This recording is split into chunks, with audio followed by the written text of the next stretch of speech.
redistricting commission ended in 2020. This is the first election I can get back onto the city council. Why?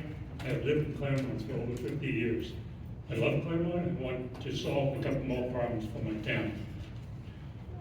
My introduction bio is in the back of the room. It's also on the website, peteryalfocitycouncil.com. I want to use the rest of my 3 minutes to start discussing the affordable housing issue in Claremont. 2 minutes allotted for question and answers, inadequate for this subject. I'll ask 4 questions now in order to illustrate that this affordable housing is a Claremont mismanagement problem by council leaders. Question 1, why did you beeline to lock in place and not do a proper site selection for the affordable housing? I suspect this, I don't know. But when you build affordable housing on such an expansive land, the cost is $1.2 million for half an acre. It's $2.4 million an acre. Please, someone with a calculator check my number. Divide the project cost of $24 million by 33 living units. Doesn't the word affordable, affordable housing register with anyone? I guess not. My number was $725,000 for each unit. Sounds more non-affordable than affordable. The project's prime intent was to house Claremont's homeless people. Why would we continue the project when Los Angeles County told you that they will assign the occupants? I don't know. Lastly, why would you give temporary of $1.5 million of our money when you can't see any benefit for Claremont? Council can and should rescind this gift now. 3 minutes, please. I know, I'm timing you, Peter. Oh, I saw you waving. You got 1 minute left. My alternate option is to swap the Lockins Place site for a site called the Railroad North. It's the east end of the Metrolink parking lot. I eliminated the Porch Park site I mentioned in my Courier interview because the Railroad North site is a much better site. It makes sense to use the cheap land near an active railroad track for affordable housing and not the $2.4 million an acre land. The site is twice the size. 4 stories can become 3 stories. There'll be plenty of interior parking space, eliminating overnight parking, up to 50 cars, additional vehicles. The site is blocks away from parks, nowhere close to any schools, no residents, neighbors. Thank you.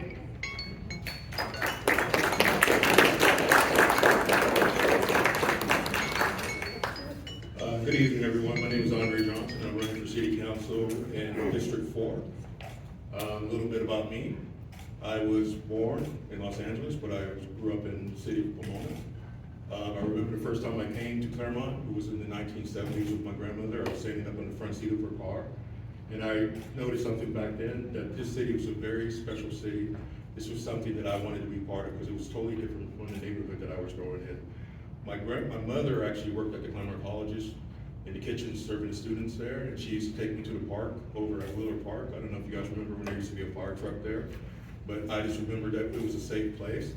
I went through all through the Pomona School District until I got into high school, and somehow I sneaked my way into Claremont High in the 1980s. I attended Chaffey College and ended up getting a scholarship to go to Chapman University. At Chapman University, I was elected as senator for the student body there. I went to Europe from there and studied in France and England, and then I came back to Los Angeles to start my career.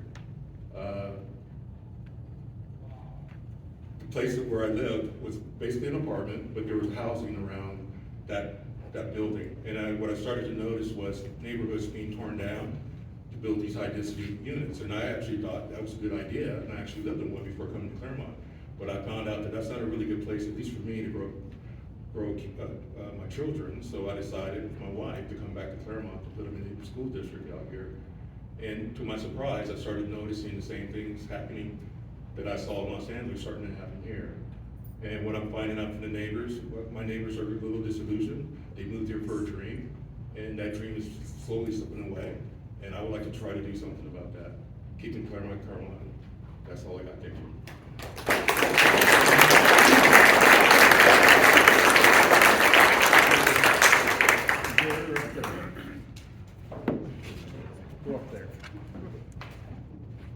construction, you guys go up there. Good evening. I'm Ed Reese and I am running in District 2. And I have to tell you, serving as your current council member for the last 4 years has been an honor. Despite the considerable pandemic challenges, I've helped to make remarkable progress and achieve numerous accomplishments for our residents. We had a $2.5 million projected structural deficit when I took office in 2018. And in 2021, we had declared a $4.2 million budget surplus. All indications support a substantial surplus for this fiscal year as well. Additionally, I helped to significantly reduce our pension liabilities, increase general fund reserves, add another officer position to strengthen public safety, helped create the Psychiatric Assessment Care Team, also known as PAC, to address mental health and the unhoused, helped to fund an ADU design and resident grant program, approve a low-income senior housing development, including restoring CBO funding, and much more. We must continue to prepare for natural emergencies, maintain fiscal stability, and enhance public safety. Much more work is needed to keep Claremont a desirable place to live, work, and raise a family. I want to protect Claremont's best qualities, its character, its family appeal, its excellent services, and over a century of traditions. With your support and your vote, this will allow me to continue the necessary and rewarding work ahead. Thank you so much.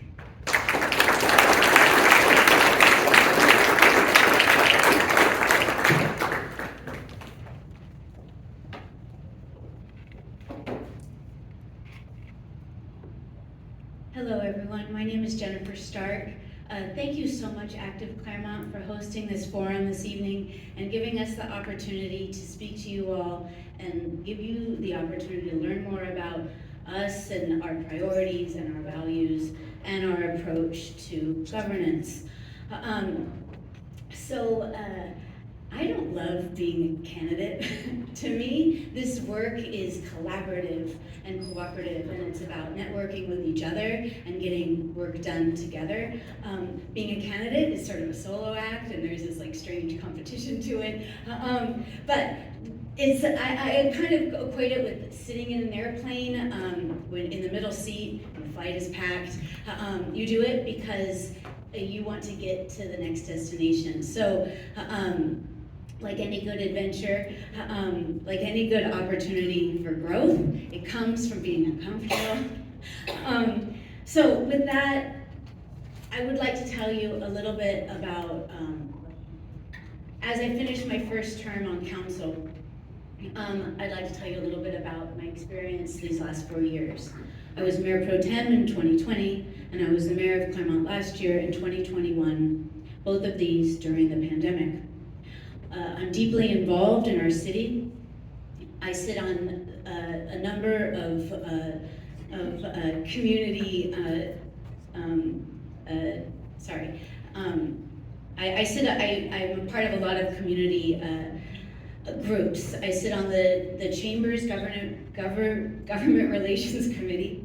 I sit on the board of the Friends of the Library, board of Claremont Heritage. I observe the Three Valleys Municipal Water District meetings. I'm a member of Kiwanis, Sustainable Claremont, and a whole bunch more. Regionally, I'm the chair of the San Gabriel Valley Council of Governments Energy, Environment, and Natural Resources Committee, and I'm also the vice chair of the Water Policy Committee.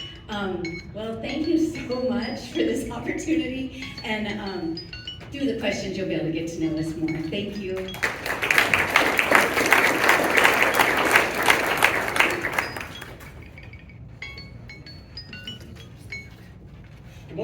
Good evening, everybody. My name is Jeff Leono. I am first term on the City Council and currently the Mayor of Claremont. In addition to being on the City Council here in Claremont, I'm also the Chair of Tri-City Mental Health Governing Board. I'm the Chair of the San Gabriel Valley Regional Housing Trust. I sit on the Mobile Source Reduction Review Committee, which seeks to fund clean transportation programs throughout Southern California. I'm the Chair of the Claremont Lincoln University MPA Advisory Council. I'm here asking for your vote because I'm not a candidate anymore who has ideas and beliefs in what I want to accomplish. I actually have a track record of success that is based in good policy that we've enacted in the last 4 years. When COVID hit, we enacted a robust business assistance and resident assistance program. We got right to work and allocated as much of our community development block grant money to help people pay their rent, help businesses pay their rent, and pay their employees. We adopted for the first time in over a decade a 2-year budget, and for the first time in anyone who knows, we have a 4-year agreement with our Police Officers Association. We implemented a new PAC program that relieves stress on the police department and sends mental health professionals to help deal with non-safety service calls for mental health issues. We brought back the highest cohort for Measure H money in the County of LA, $1.14 million, with us, Pomona, and Laverne. And more importantly, we recently adopted a Rescue Plan Act allocation fund that addresses a number of different priorities, specifically transportation alternative modes, like a rebate program for electric bikes, mental health, hero pay for our frontline workers, and an ADU grant and deep pre-design program. And I just want to say that in addition to the things that we've been successful in the last 4 years, more importantly, I believe that the thing you should be looking for in a candidate is accessibility and sensibility in the way that they deliberate issues. We are in a time and place where our dialogue is getting more fierce and polarized, and we need calm heads who are smart to deliberate these issues. Thank you all very much.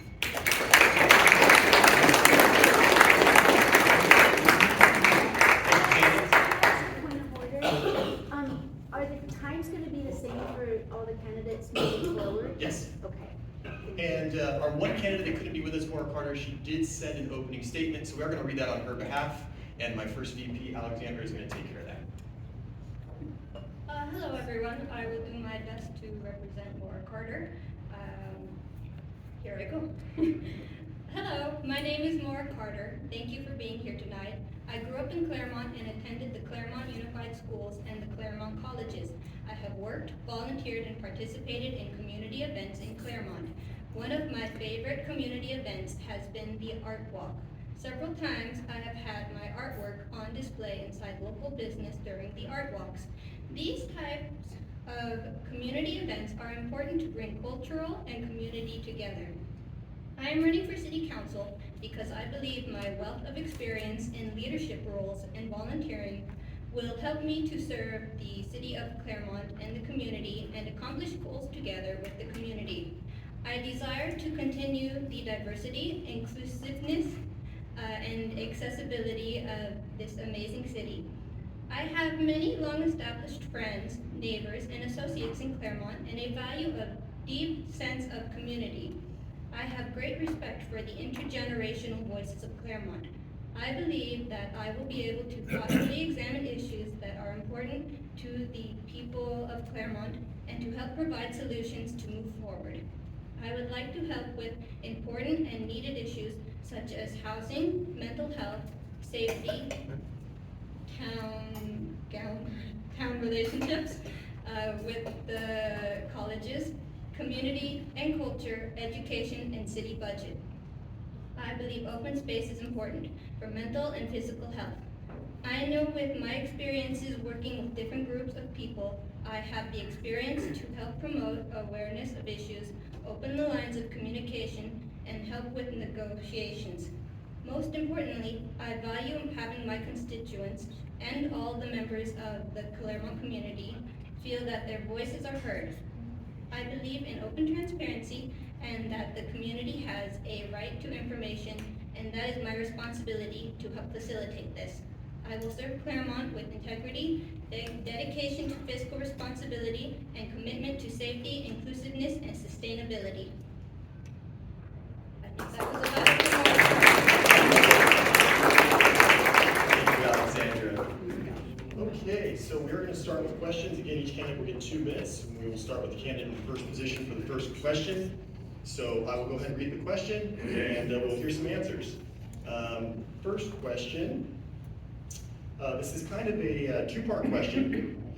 First portion is what is your vision for the city of Claremont? Please be as specific as possible. And what would you like to change, if there is anything you'd like to change, in our city of Claremont?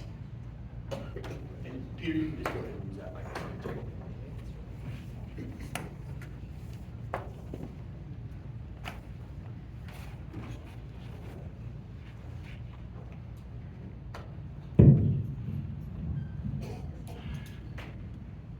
My first 2 terms 10 years ago, I was trying to get the city and the colleges to work together in terms of growing the city.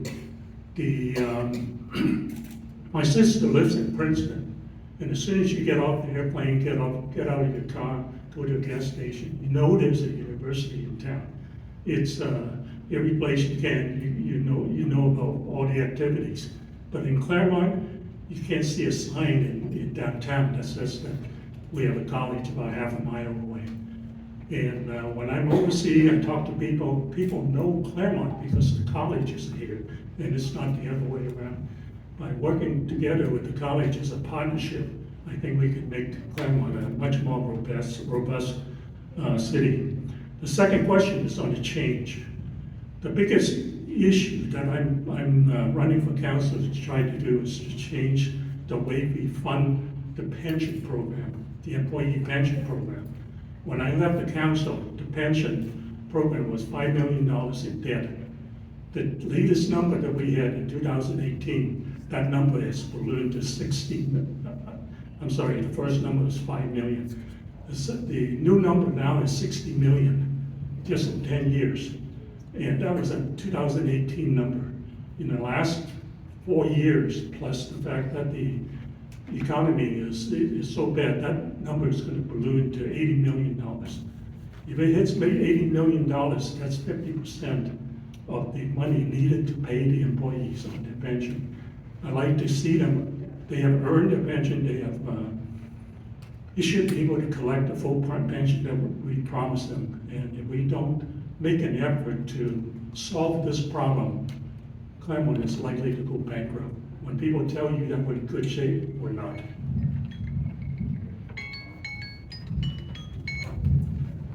Excuse me. My vision for the future of Claremont is basically trying to maintain its true character. People move here because of the dream. They love the community. They want to raise their children in a safe neighborhood.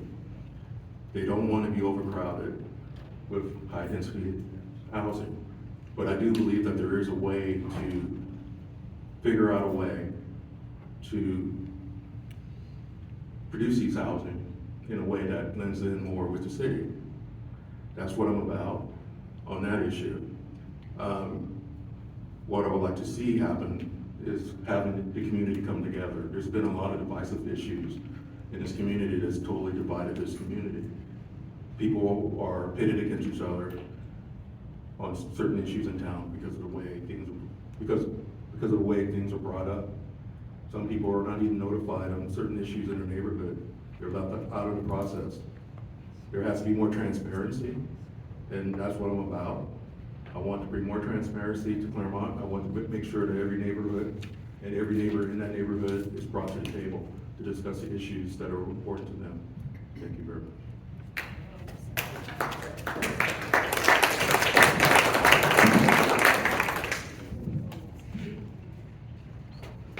Well, in regards to a vision for Claremont, I think there's a number of things, and I did speak a little bit about that in the opening in regards to public safety, in regards to future events. We are going to have a natural event, and we need to be prepared for that. And so we're doing a lot in regards to preparing for that, especially the trees. All of us remember January, and so we are looking at the trees, checking out the vitality of the trees, make sure we have the right trees in the right area, etc. So I think that's one area, but I think the other parts that are necessary is housing is going to be an issue. Sacramento is going to continue to mandate housing, and I think we have to figure out how to do our best to come up with sensible solutions to the housing crisis. Additionally, I want to talk about building consensus. Andre actually pointed it out, and I agree that we need to start coming together as a community. We need to come to the table, start talking to each other, and figure out how to address the issues that are before us. That is the Claremont way. Different minds, different opinions, different ideologies come together at the same table. We need to find ourselves exiting the corners and coming together. And I hope to help build that consensus along the way. I do want to address my opponent's couple comments. One, he did say that when he left office in 2010, it was $5 million. Actually, When he was in office, it increased to, it ballooned up by $20 million more. And when he left in 2010, it was actually at 33 million, not at 5 million. And let me give you a current number, not a 2018 number. The current number is at 43 million, which is $16 million less than from some previous years. So it's a reduction over the previous year. So that is the current numbers and where we're at today with PERS. I do have more information and more thoughts behind PERS, and I'm sure there's going to be a PERS question. Happy to do that then. Thank you. And thank you for the thoughtful comments.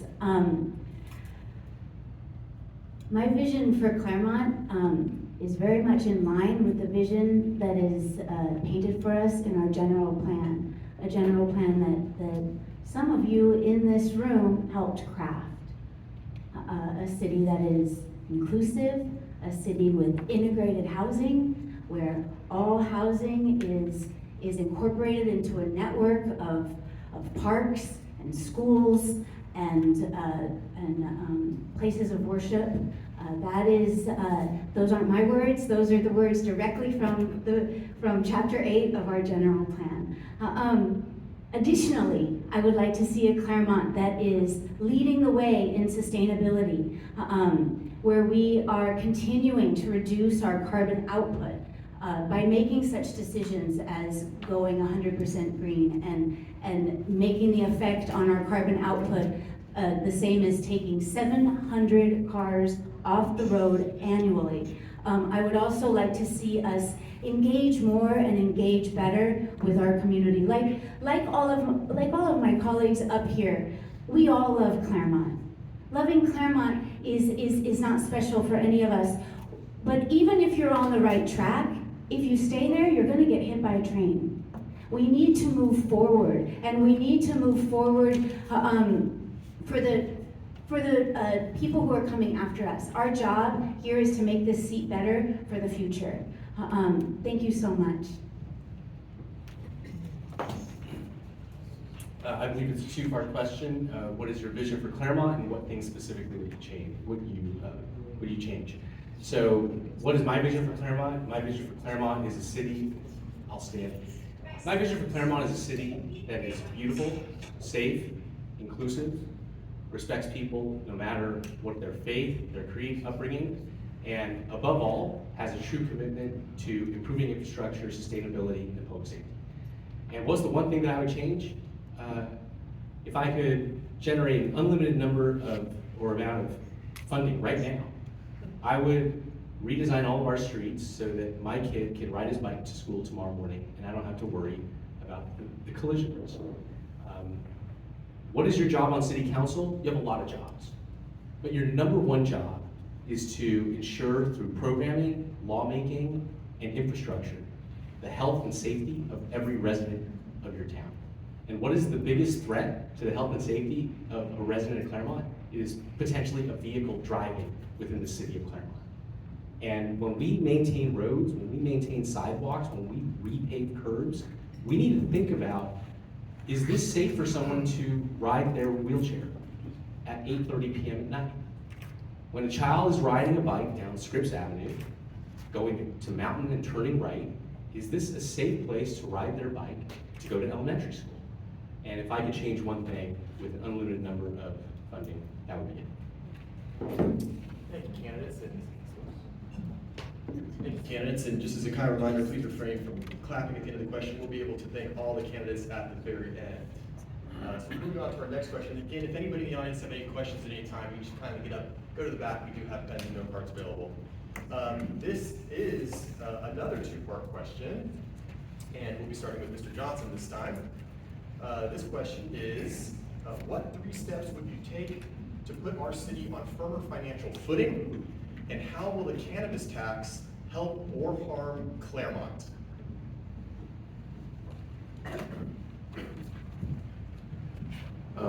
Excuse me, the first part of that question is not something that I've come across when I'm knocking on doors. The main issue that people are really concerned about is safety. People are concerned their houses are being broken into.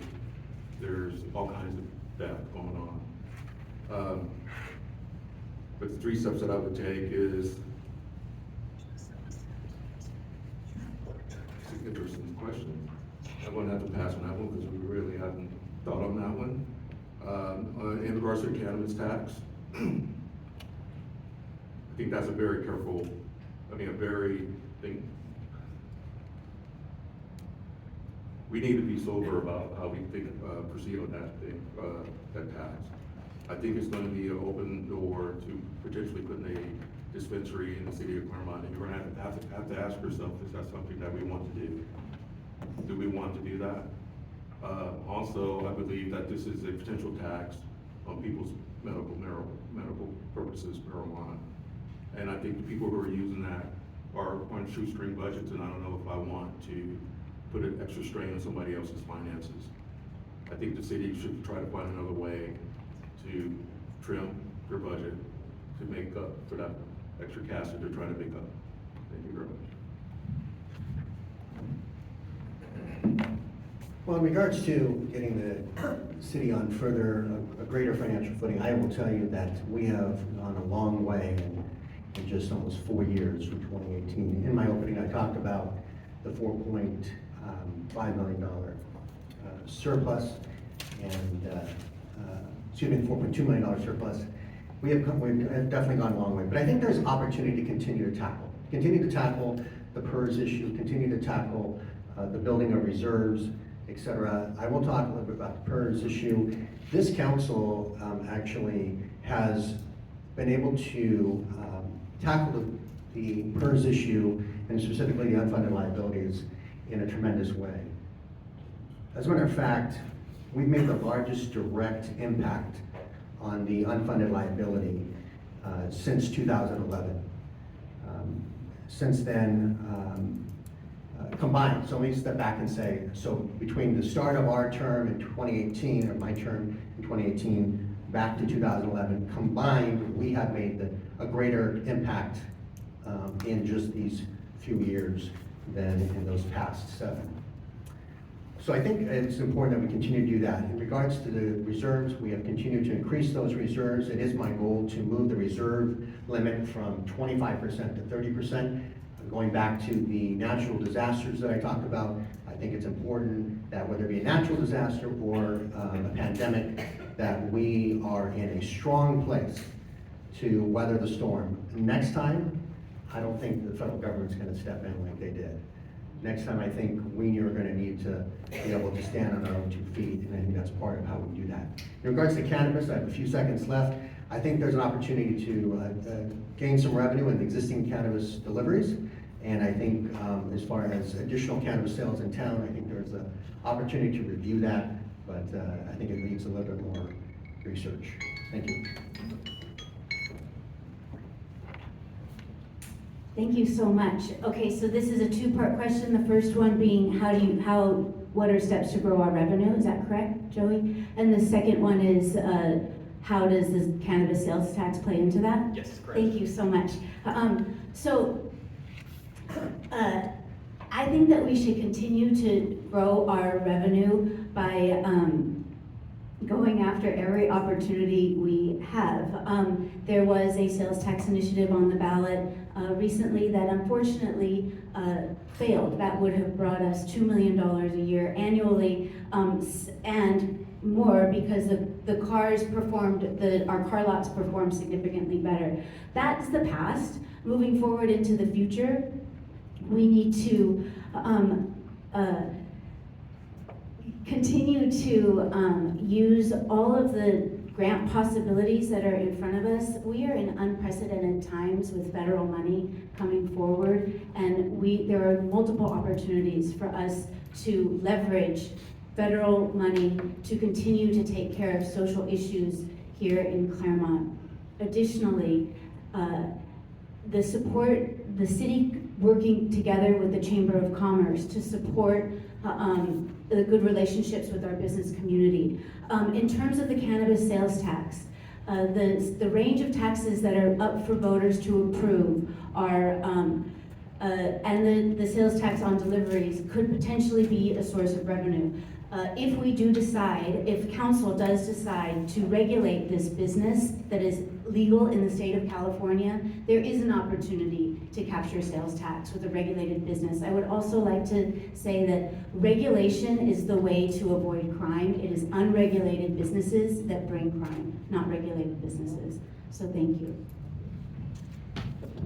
Thank you for the question, and I think the question was stabilizing financial situation of the city. And so if you ask what are 3 things that we can do to positively impact that, number 1, we've learned a couple of things really important in the last 4 years, but especially during COVID. And that is that collection of revenue, you have to be thoughtful about how you pursue revenue. You can't just say to yourself that we're gonna impose some sort of programmatic scheme, but look at what happened in the pandemic. Building fees, permitting fees, those skyrocketed. And so how do you help produce revenue from that? You improve your building department.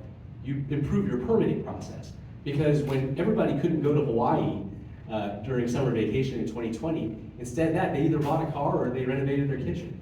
And so we should be thinking about ways to carefully craft revenue sources predicated on the conditions that we're in. The second thing is fees. You really have to stay on top of fees. I think that by a matter of policy, fees should be fair. But in certain situations, they should also be competitive. You just can't give away services when you offer an excellent product or service, and you have to make sure that it's somewhat competitive with that which is available on the market. And the last thing is public-private partnerships. I'll give you a perfect example. All of our ChargePoint electric vehicle charging stations, all of those generate revenue for the city. And they also reduce greenhouse gas emissions, and they also encourage people to stay in the village. If you go plug your car in, you get a prime charging spot. It only takes you about an hour and a half, and you get about 50 miles of charge. And it encourages you to stay a while, have a drink, have dinner. And we should be exploring more public-private partnerships like that. It typically costs the city nothing. They can generate revenue, and they can encourage people to visit our town and spend money to help our businesses. Oh, and then with regard to cannabis, with regard to a cannabis tax, cannabis deliveries are legal in the state of California. I think that we can all be real with the possibility and the fact that tonight, right now, cannabis is being delivered in the city of Claremont. And I think it's appropriate for, if you're going to be using Claremont roads and Claremont streetlights to make those deliveries, that we should collect a tax on that. That's all.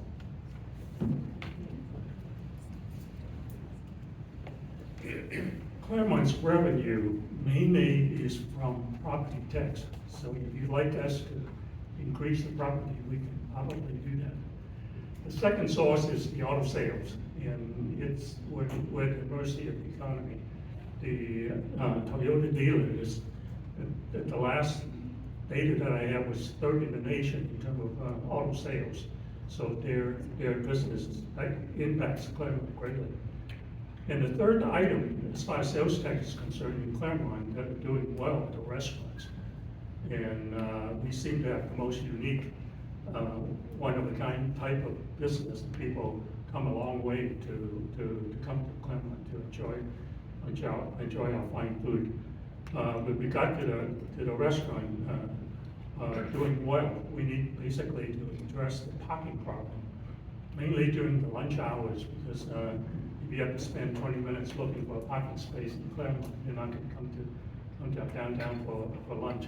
So finding a good way to make sure that the patrons have a place to park.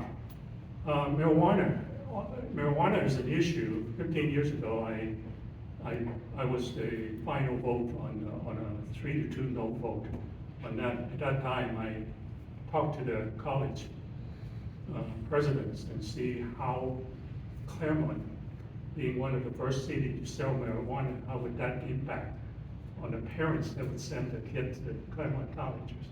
And on that basis, I vetoed as I said, that was the final vote that prohibited marijuana from being sold in Claremont.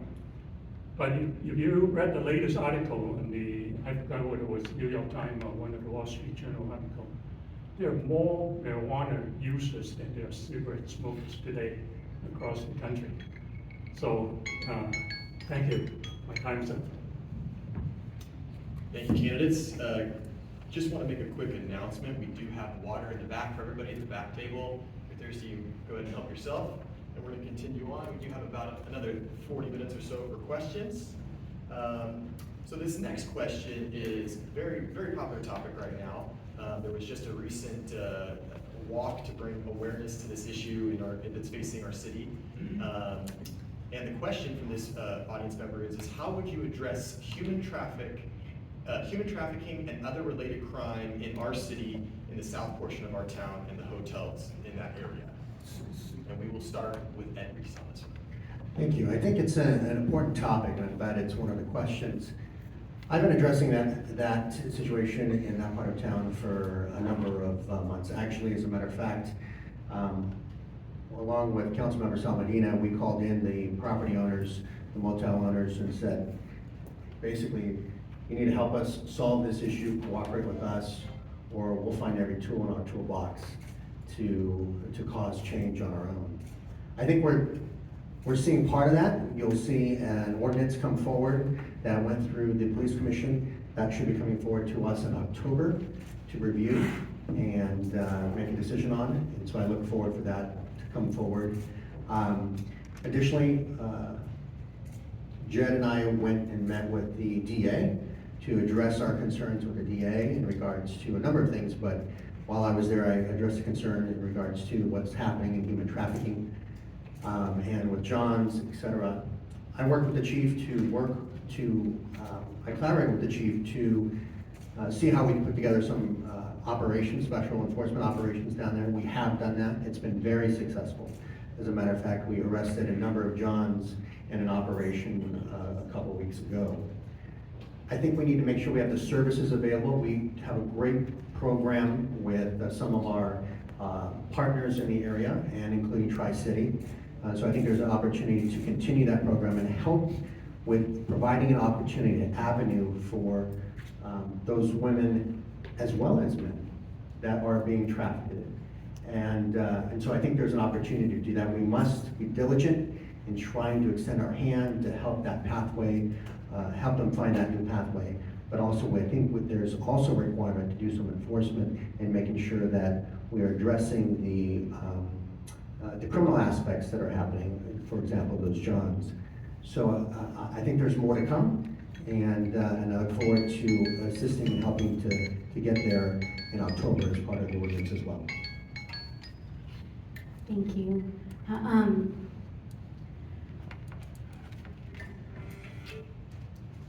This is a very complicated situation, and so it deserves a lot of thoughtfulness. And we do have the opportunity in front of us to really address the complications of this issue. I think that while we talk about the crime, I think it's also very important that we balance this conversation with being aware that we also need to be aware of blaming the victim here. A lot of people who are trafficked are victims, most of them coming out of our foster care system and moving moving out of an unsafe foster system and moving into yet more insecurity and unsafety. We definitely, as Jed said, one of the core responsibilities that council has is public safety. And so we need to keep on working with our community partners such as Project Sister and Tri-City to keep looking for solutions. We also need to really strengthen our relationship with our legislative branch to try to keep working on legislation so that we can rezone areas, so that we can have more laws that can help us move people from this trauma into other resources. There could be a possibility that Care Court could play a component here. But again, what is most important is that our community has the ability to keep expressing what they're seeing, and we need to work together to make sure that we continue to address this complicated issue. Claremont is only as safe as its most unsafe place. And so this this is an issue that I really look forward to addressing more as the year continues. Thank you. Thank you very much for the question, and before I start the answer, I just want to recognize and thank Project Sister, the organization locally that provides resources to trafficking victims, and they do an excellent job, and we need to do everything we can to get them more resources, because when we think about the problem of human trafficking, there is no question that there is a organized criminal element that is operating this system and is enslaving people into sex work. The problem, though, is that even if you on a daily, weekly, or monthly basis arrested every single perpetrator, every single defendant who's engaged in prostitution, you will not stop the cycle unless you get those prostitutes to testify against their traffickers. And so if they refuse to participate and insist and demand to stay into that lifestyle, you can arrest them 100 times. You can arrest them Friday, you can arrest them Sunday, and unless you get them to testify against their enslavers, it's not gonna work. So we need a multi-pronged approach. Obviously, we're gonna need a large cooperative and collaborative network. I was really happy to take that meeting with the district attorney, with my colleague, Mayor Pro Tem Reese. And one thing we agreed upon in that room, even though we have substantial differences, is that what we're doing isn't working. We need to think of every available programmatic and systematic tool out there to try and get people to testify against their enslavers, number one, and number two, agree to lead that life and accept services. But then two, we're also gonna need to be working with Pomona PD, LA County Sheriff, San Bernardino County Sheriff. Claremont PD is not gonna be able to do this alone. So we gotta be talking to our neighbors, talking to our regional partners, and keep those relationships up. And I was happy to be at that meeting, and it doesn't matter who's elected in those offices, it doesn't matter who's in charge. We have a responsibility to work with them, no matter what.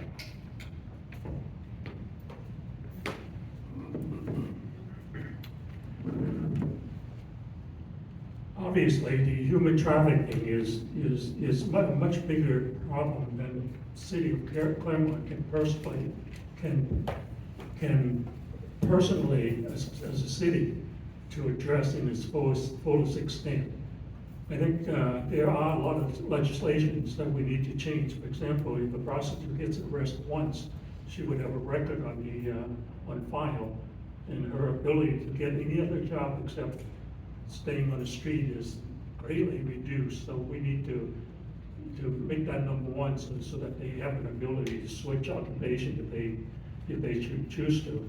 Secondly is get all the residents and businesses in the area to report it as soon as they identify anybody that they suspect as doing the trafficking. The instant reporting is probably one of the most effective things we can do. The only thing we as a city can do is on the arrest and stopping the activity. In Claremont, the police does have a very, very good piece of technology to deal with that. That's called car traffic license reader. A lot of you may interpret that as a violation of personal right in terms of the tracking situation of that nature. But just set up a camera in that area, track all the cars that come in and out, and once that car gets into the system, you can basically identify who the owner of that car is, where they work, and where they live, because those are the places that the car would most likely be tracked. So with that data, you can very easily pinpoint as to some of the people that should be there to begin with, and that would be one of the sources that we can rely on to reduce the problem. Thank you.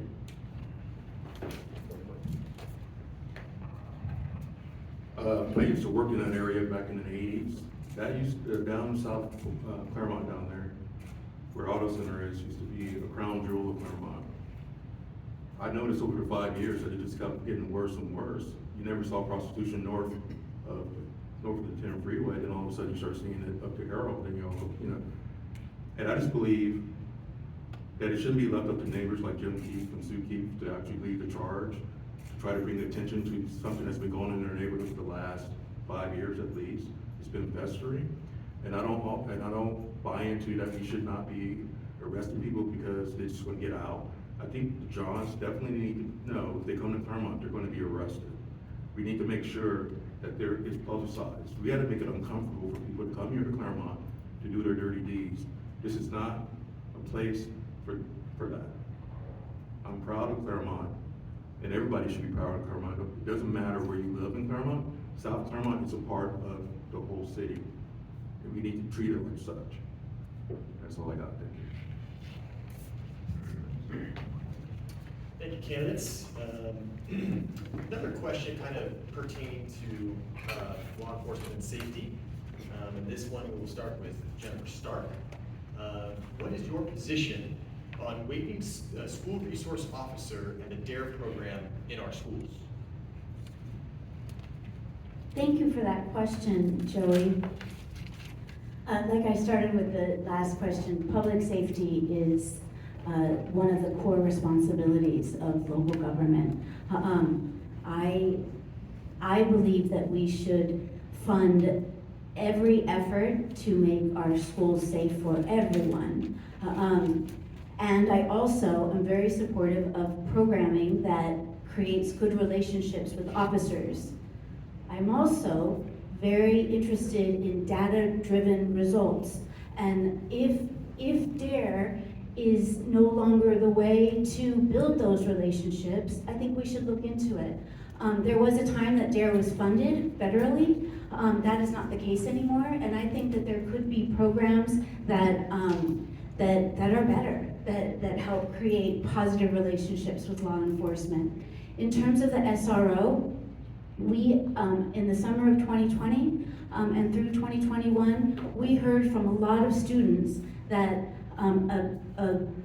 a uniformed officer was not bringing safety to them psychologically. And so I think that there is a way to address safety and criminality on campuses without making some people feel uncomfortable. This is not taking anything away, this is adding.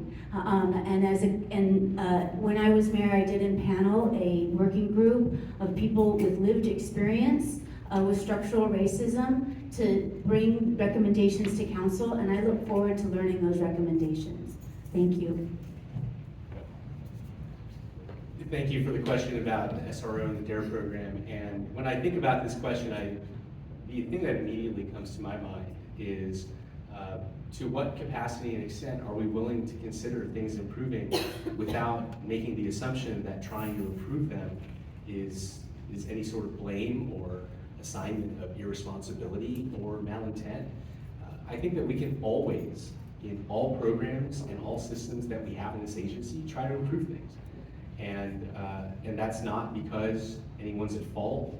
It's not because anyone means bad. It's because we should try to improve things, and that can include programs like DARE and our SRO. Now, we had a complicated history with this because it went through a very lengthy process at the Police Commission, and then coming out of a conversation with the Police Commission, then Mayor Jennifer Stark impaneled an ad hoc committee and a working group to come up with recommendations. And when you put together a group like that to come up with ideas and recommendations, I don't think that the city council should be telling a group like that what we want the conclusions to be. If we give them that responsibility and that charge, we should let them come with some suggestions on how we can reimagine this whole thing and see what they have to say. I want to approach their suggestions with an open mind, ready to see what improvements we can make and work off of that. So I'd rather wait and reserve judgment until that's complete.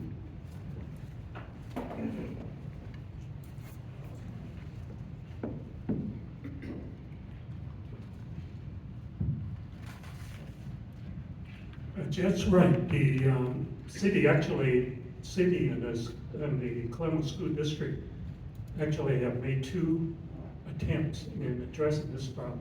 I think the first attempt was to go for half and half and co-manage the resource office and see where it gets us. And I believe the first attempt didn't achieve the kind of success we expected. The resource officer has been accused along the way of being too harsh on the minorities and assess penalty and much different scale. And the second attempt was, I believe, Claremont provided the person, if I'm not mistaken, and the school board assumed full responsibility in addressing that. But my overall philosophy on this is, if you're gonna solve the problem, you've got to understand the customer, because the customer is king.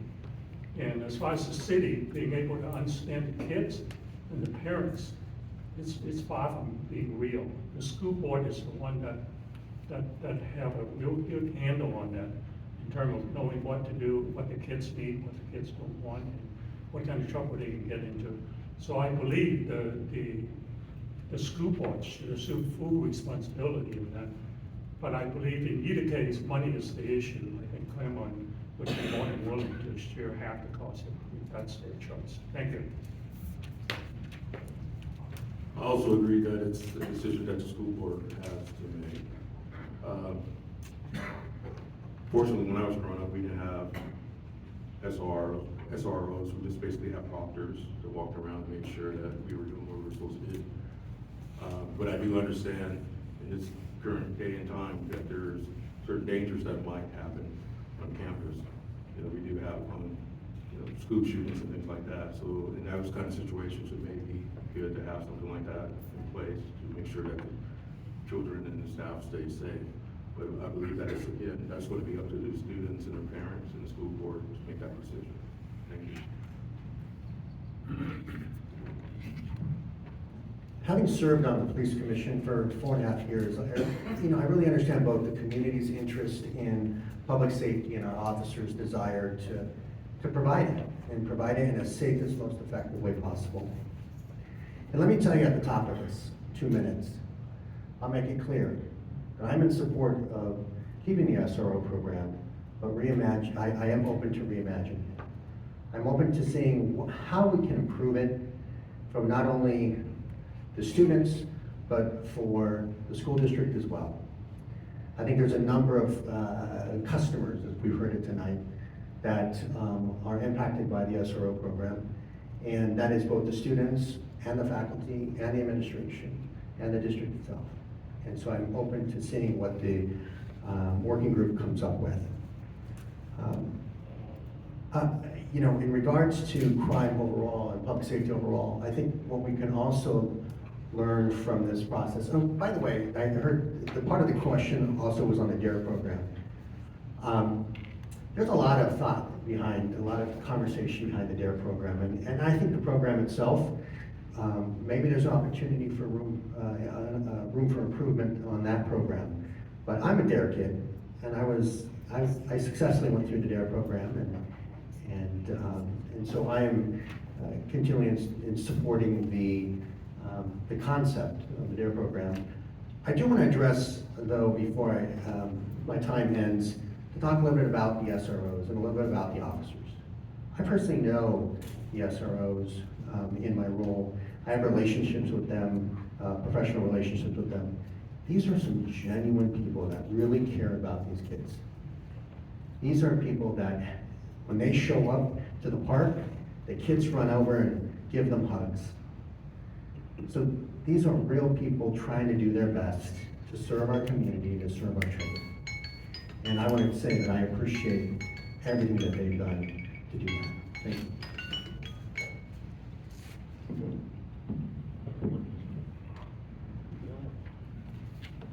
Thank you for that. Moving on to our next question, and we'll start with Jed on this one. Again, another hot topic that has been coming up. This audience participant asks, it seems that the state has too much power in our municipalities. How can cities fight back to regain local control? How can cities fight back to gain local control? Well, that depends on what the topic is, and if you think that what cities are doing is right, and what you think the state is doing is wrong. I mean, would we be fighting for local control if San Clemente passes an ordinance to ban adoptions? Just to ban abortions? Would we be fighting for local control if the city said that we're gonna make an ordinance banning interracial marriages? Would we be fighting for local control if we said that people of different races can't sit at the same table in a restaurant together? Of course we would. The issue is not local control. The issue is how are we gonna work together to arrive at solutions to produce adequate housing for the people in the state of California. The problem is never about local control. The problem is about the housing crisis. And so I just disagree with the fundamental premise of the question, which is that how do we fight back to win back local control? We choose local control as like this thing that we need to fight about when we don't like the policy conclusion of the state of California. And so I think that when cities do things that are wrong, and if we were gonna propose some sort of outrageous ordinance here in the city of Claremont, I would hope that the state of California would do something about it to enforce the constitutional rights guaranteed by living here.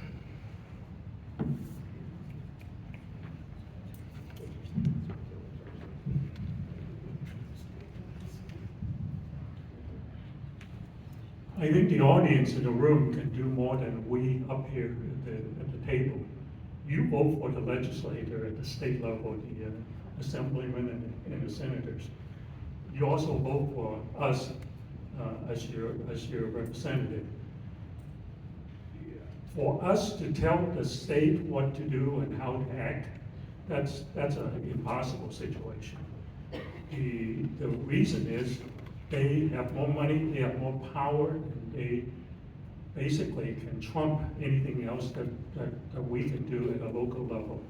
So I would, in a way, try to push the issue back on the voters yourself in terms of making that happen. If you don't like what the state is doing, if you don't like the way the affordable housing issue is being addressed, then let your feelings be known so that they can react to it. For us to complain about the fact that we're overburdened by their restrictions and that keep us from doing the right thing, it's going to fall on deaf ears. So the question, we certainly, as your representative, would continue to raise the issue at League of California Cities and events like that. But at the end of the day, you have more direct power because they count your vote. Thank you.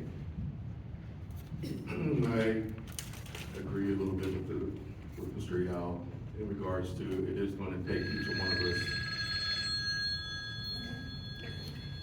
Very good. No worries. My timer went off. We're going to have to speak with our votes. If you don't like what these guys are doing up in Sacramento, you're just going to have to vote them out. But in regards to local control, I believe that cities should have local control, especially in the housing issues, okay? But if our hands are tied, I don't think we have to sell out and build just what the state says. I think there has to be a way that we as a community that can come together and figure out what is right for our community. We don't sell out to the state. There has to be a way to work out things. We don't sell out to high-profile developers that are just here to make money on our city. We need to maintain the integrity of our city. The city has been handed down to us from a long generation of people who really created something special here. That is why I moved here. I moved here because there's something special about Claremont, and I've built in the last 5 years. It's starting to lose its soul, and we need to fight for the soul. And it doesn't matter how big the person is or how big the state is. We have to stand up and come together and fight against this. Thank you.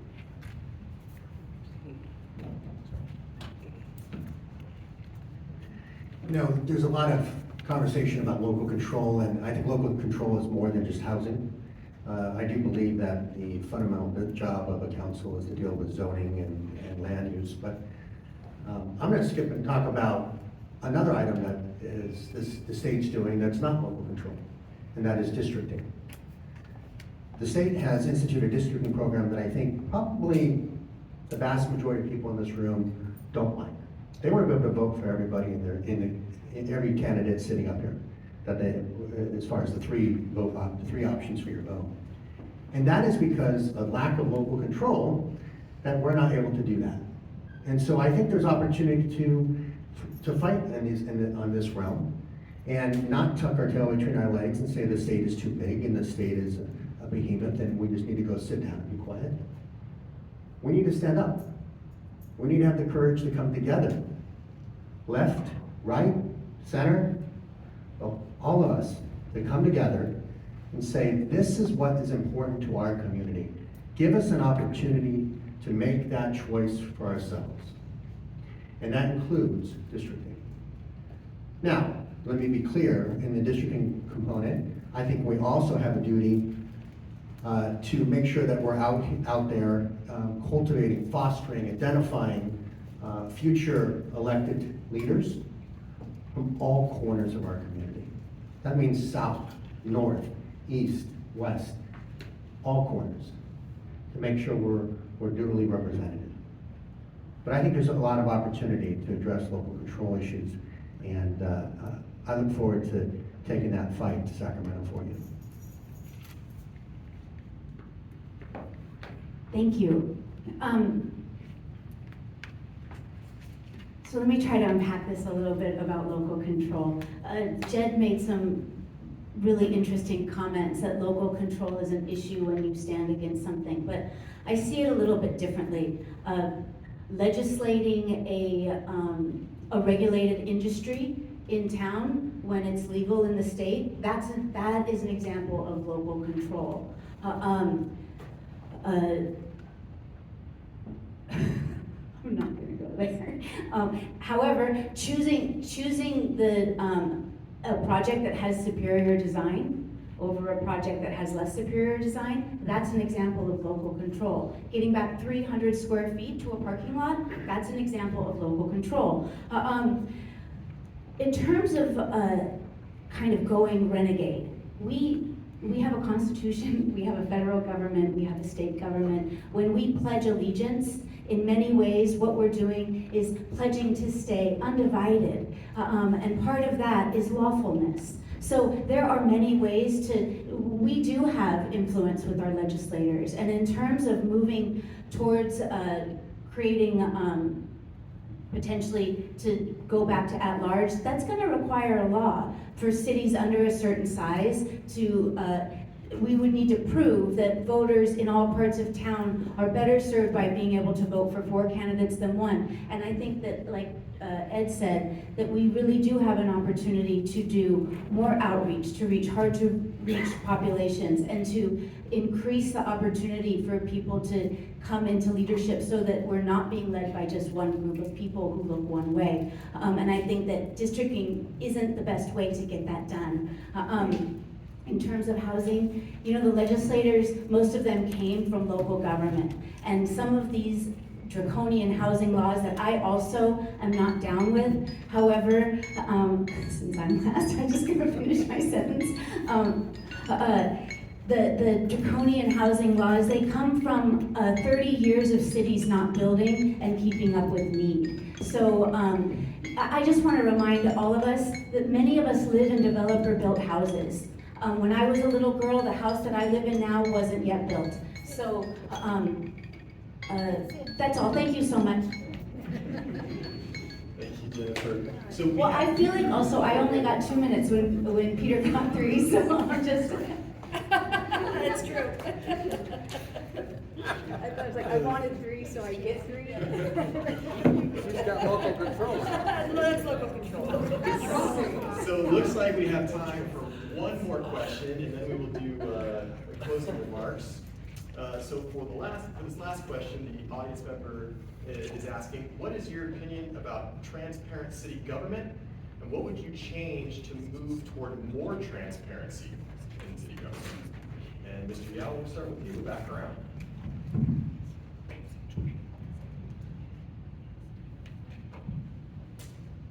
Let me just start with the experience I have in the last 10 years working on doing the redistricting for the state of California. 14 of us, after we were put on the commission, we were tasked with joining all this voting district across all United States, not United States, all of California.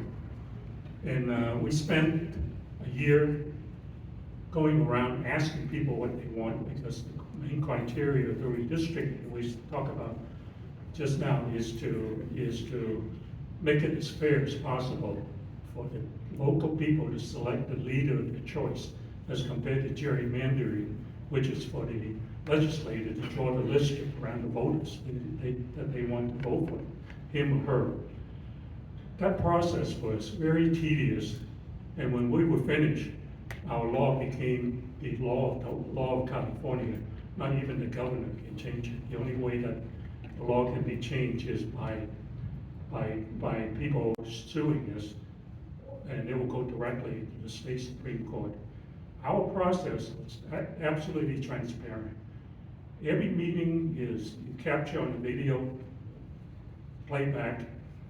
Every sentence that we talk about is captured, put into a database so that anybody can do search on it. By having such a transparency process, 7 lawsuits were filed against us. We won them all. 100% of the justice found that we did not do anything wrong.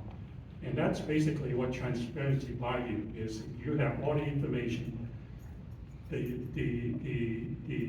people responsible are going to be making a much, much better choice. So that's transparency that I would recommend. Thank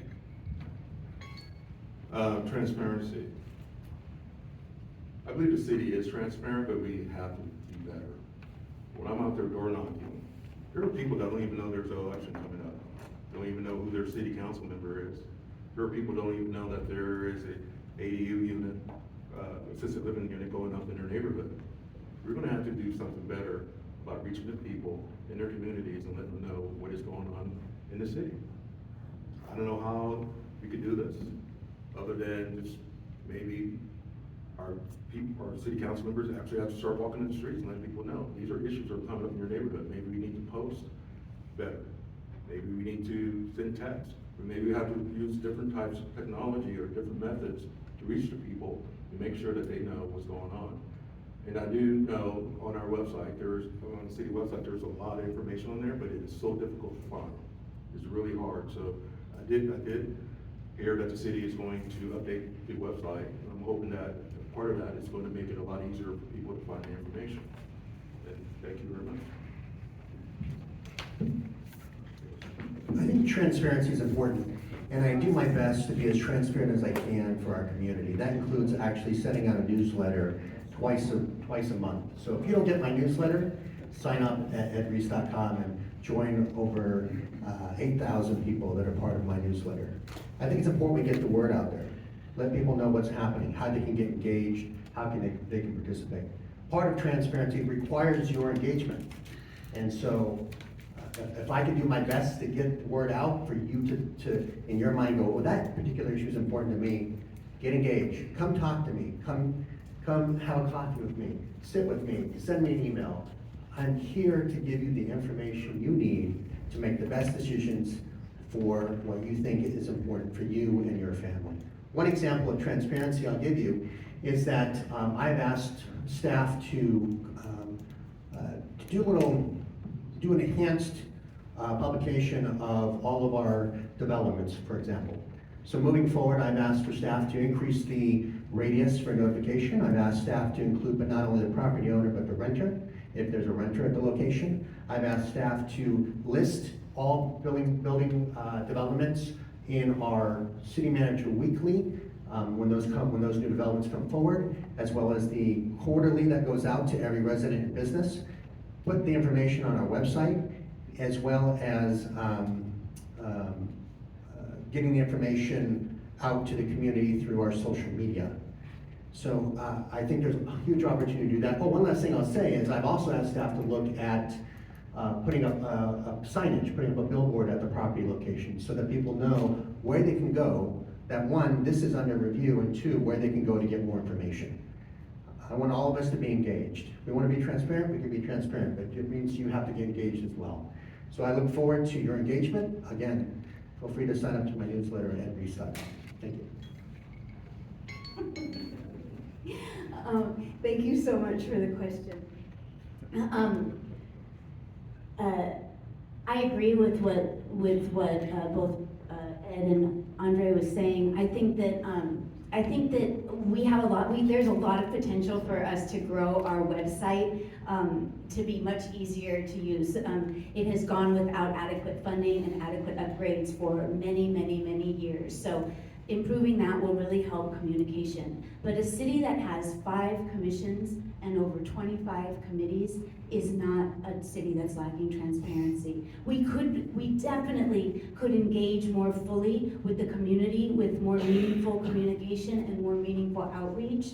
But in terms of transparency, we have a robust community engagement structure in place. I think that, I think that we can move forward.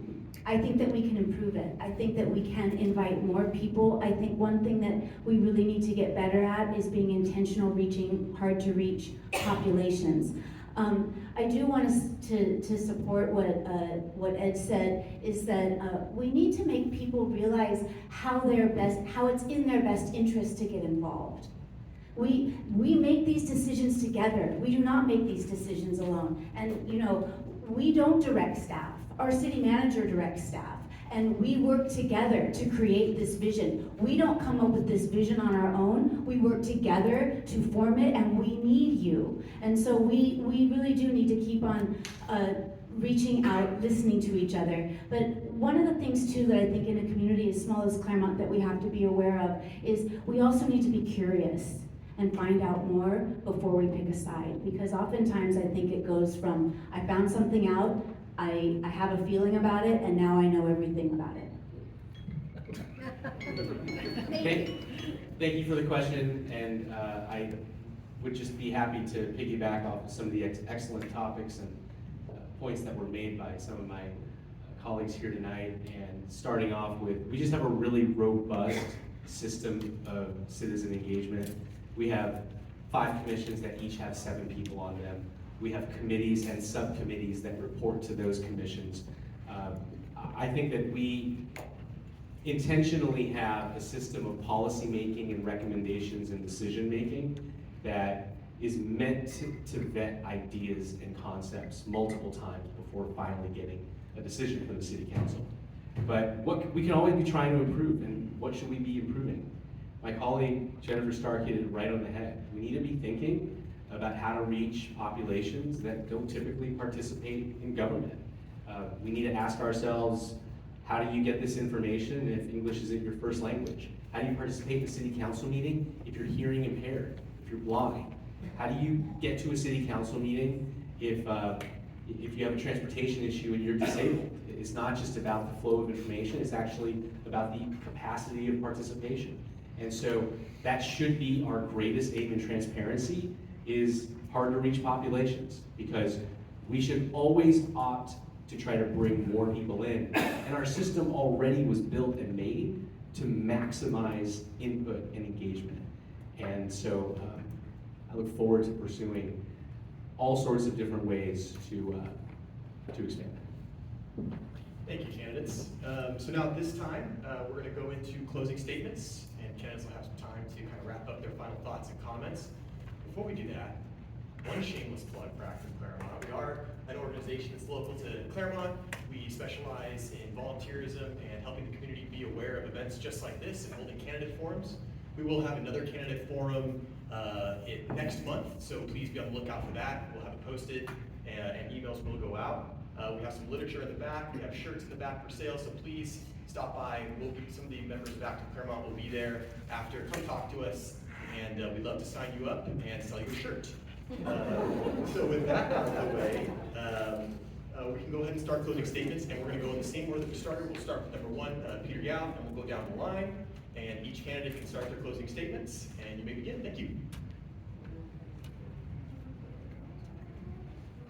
Having lived in the city for close to 60 years, Claremont is a beautiful city.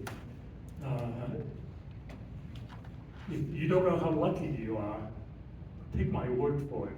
When I travel throughout California, there's some cities that are facing a lot worse problem than we are. City by the name of Hercules in Central Valley.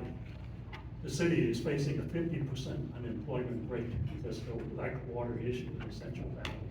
I mean, that's the kind of problem they're dealing with. Our problem by comparison is very small, but we have to address them. Are we doing well? We have great staff in Claremont. We have a very able participation on the city council and also the election for the seat on the city council. And that's some of the big pluses for the city. The citizen participation is extremely strong. Can we do better? Yes. Transparency, yes, we're transparent by comparison, but also we're not. Like yesterday, the city responded to the affordable housing on their warning letter about us violating the law.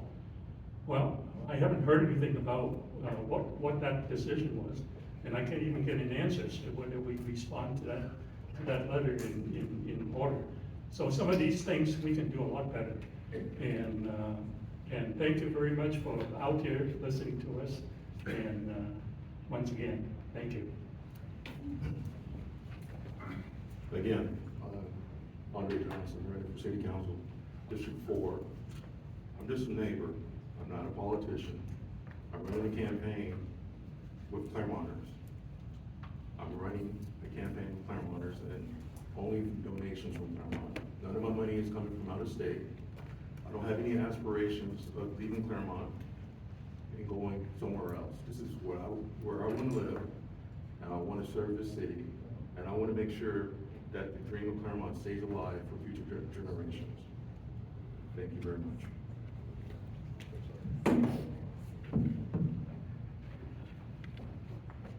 I remember coming to Claremont as a child. We were living in Rancho Cucamonga, and we would drive over, and it was a special treat to always come to Claremont, because I remember looking out the car window and seeing the trees and the canopy of trees. It was an amazing place. It was really, as a child, I thought it was a magical place. And we'd go to Griswold's smorgasbord, for everybody that has been here long enough to remember that. And I remember being so excited every time we would do that. Then I came back to Claremont in the late mid-90s and for work, and fell in love again. And at that point in time, I said, I'm moving here. I'm not leaving. This is an unbelievable city, a city that feels like we're all connected. And so I didn't. I got involved, got engaged with the community, from different community organizations to city committees, etc., to commissions, to now council. This place is amazing. And I want to make sure that everyone in this place, all 37,000 residents in Claremont, regardless of your address, know that I represent all of you. I'm a consensus builder, and I'm proud to be endorsed for this nonpartisan seat by all sides of the aisle. I'm also proud to be the only candidate endorsed by the Claremont Police Officers Association and 2 retired Claremont Chiefs of Police. I'm also happy that I'm endorsed by all the retired colleagues of the 2010 council. There's a lot more to learn about me, and I had the opportunity to sit with Russ Binder and Claremont Speaks to share a little bit about my story. And I'll invite you to listen to and learn about my story as that gets released this weekend on my website at edreese.com. So lastly, feel free to reach out to me. Feel free to give me a call. I'd love to have a coffee with you. Thank you. Thanks, Ed.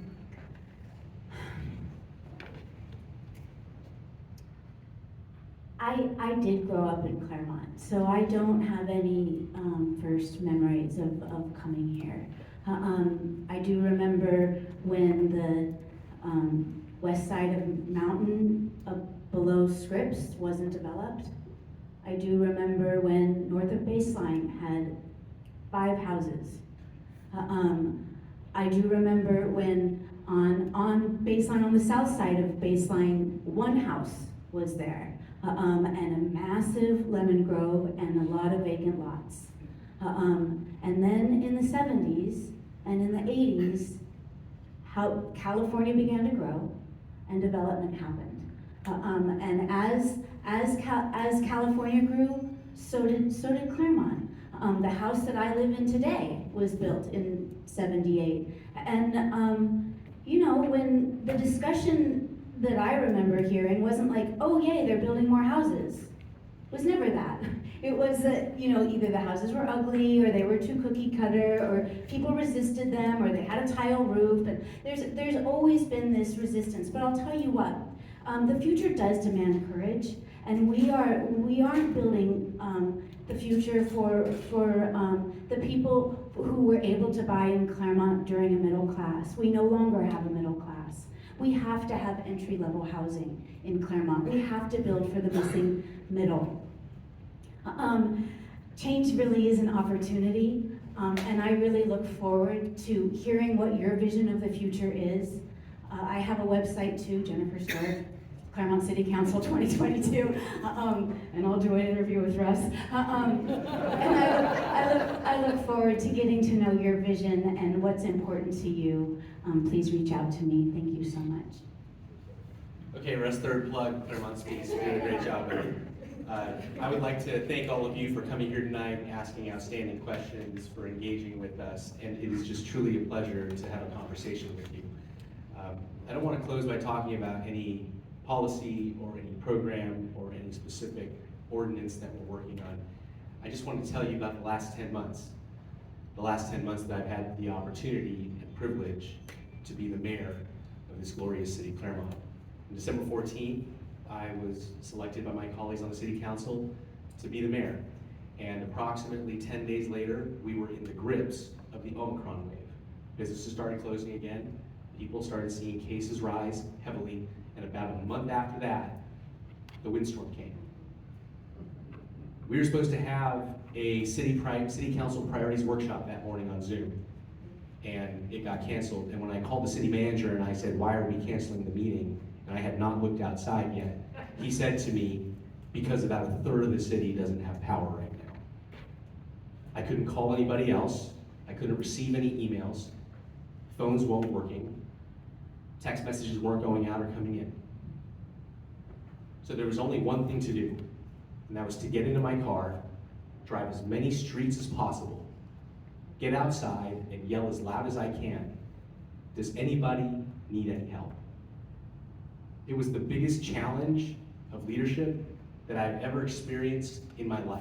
I stood on the curb and driveway with people looking at their homes that were destroyed and split in two. I talked to a woman who exited her vehicle, went inside her house, and approximately 45 seconds later, that vehicle was smashed by a pine tree. If she had stayed in that car and continued a phone conversation, she would not have been talking to me. And I realized something that morning. There was no ordinance you could pass. There was no program you could enact. The only thing that mattered at that time was that you showed people that you were there for them. And when we needed leadership, I was there to provide it. It was the best opportunity I've ever had, and I was happy to be the mayor. I regret that it happened, but I'll never forget the experience of seeing people come together to stick up for one another and help one another. So I'm Jed Liano, I'm running for city council. Thank you all very much. Thank you, candidates, and because of Maura Carter's absence, we are going to have Alexandra read her statement as well. It's really more about her, it's really more about her background. I figured I would bring it up later, that's right now. I'll read it right now so we know more about Maura. Is this on? Thank you. A little bit about my background. I have graduate training in nonprofit management and statistics. I am currently a full-time statistician employed at the headquarters of a school district with almost 200 schools for underserved populations, with the mission to have 100% of the students matriculate to college. We are interested in using education to bridge economic gaps. In addition, I have over 10 years of experience leading an educational organization that provides services to underserved populations of students for mathematics education, with the goal of taking math and STEM, with making math and STEM accessible to all in order to promote economic equity and inclusion. When I was in high school, I was part of the National Honor Society at Claremont High School, where I volunteered as a mathematics tutor for struggling high school students. and volunteered to clean up trash in the canyons for environmental justice. I participated on the SIP budget committee at Claremont High School as a elected student council position. I helped allocate budgeting funds for the school district towards campus initiatives, including coordinating with the school district, the principal, and the teachers. I also organized a self-led initiative in Claremont involving all 5 college campuses for a tsunami relief project to help medication and personal hygiene items to tsunami and weather disaster victims. Proceeds went to the American Red Cross in Claremont. I participated in leadership activities such as being part of the team for a safety organization for Claremont college students. We provided pamphlets, information, campus-wide and community resources, and organized Take Back the Night March on campus to promote safety for all students. I'm almost done. Time. By the way, I have a little bit more. Can I read it because she's absent? She doesn't get any more time than anybody else. Sorry, let me read this one last thing. This is what I said earlier for her on her behalf. I will serve Claremont with integrity, dedication to fiscal responsibility, and commitment to safety, inclusiveness, and sustainability. Thank you for your time, Maura Carter.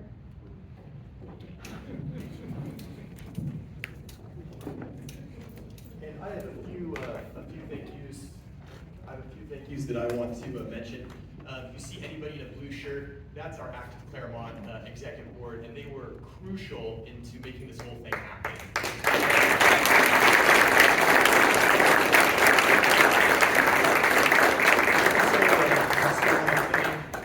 I don't know if everybody understands how difficult it is to be in front of a group like all of you are here today. These candidates are volunteering their time, they're serving us. They have chosen to do this because this is something they feel they need to do. And I think that's commendable and admirable. And I think that's something that we should all keep in mind when we're making our votes, listening to what they have to say. And as we go back and think about who we might vote for in our respective districts, it's important to realize that they all command respect from all of us. Lastly, I want to thank all of you here in the audience tonight. Without you all, this would not be a success. And it's great to see people get activated and participate in local legislation, as some of our candidates mentioned. This is what creates Claremont right here. Thank you. And I really hope that everybody in the room found this as useful and beneficial. Again, we'll have another board meeting, another candidate forum for school board. That will be next month. At the back of the room, we have tables set up with some information that each of the candidates have brought. Feel free to hang around, speak with candidates if you'd like, ask them some questions. Thank you so much for coming this evening, and I hope everyone has a great night. Thank you.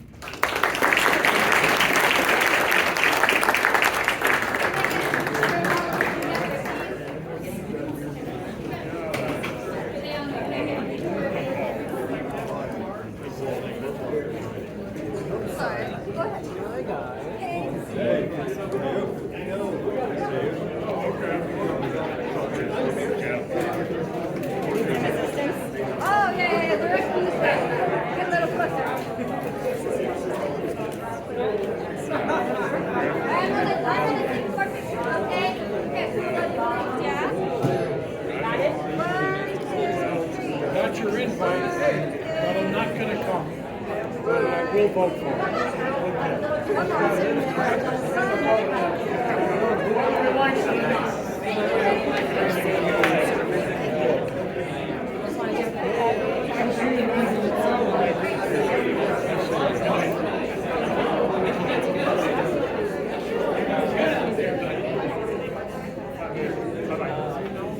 Thank you very much for coming. Oh, thank you. Thank you. I hope I have your support. Thank you. Can I get your address for a yard sign? I'd love to put a sign up. Thank you. Come on over here. Mr. Stark, great to see you. Good to see you, sir. Hey, buddy. Thanks for the job. You're welcome. Thank you. Hey.